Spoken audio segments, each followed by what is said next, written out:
Hello, wonderful people. I want to use this opportunity to thank Igbo who are at home and also in diaspora. For the past 72 hours, I've been receiving numerous calls. People that are especially in the diaspora, people that are also outside of Igbo, like Lagos, Abuja, Kaduna, Kano. I mean, people who are in the west, also in the north, also in different parts of African country, and also Europe, Asia, Australia, and Americas. You know, the call kept on coming, inquiring about the Ebube Chukwu Pineley Vases and Properties Limited, Ebube Chukwu Pineley Vase Estate, yes, that is currently on promo.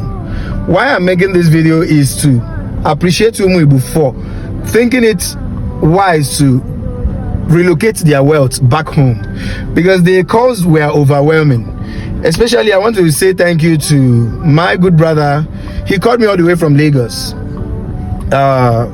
Elder Damian Eze, that he wants to purchase these properties.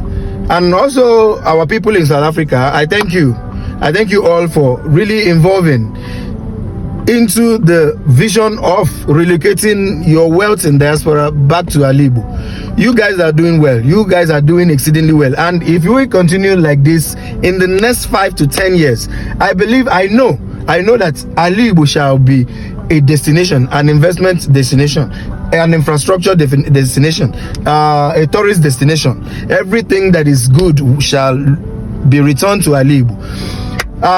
To people who are trying to demarcate Igbo with insecurity and stuff like that, I will ask you to stop, because Igbo is safe. Igbo is safe. Our people are doing well, and I am commending the security apparatus, the government officials who are working exceedingly fine to see that Igbo is secured. Your wealth, keep bringing it home. Keep bringing it home. This is our place. Igbo amaka, ezigbo obodo ọma. Igbo amaka, enweghị obodo ọzọ. Yeah, with Pineley Vases and Properties Limited and the collaboration we have with Anomachongwanim, we are uniting Igbo in diaspora for the greater development of Igbo. Thank you and God bless you.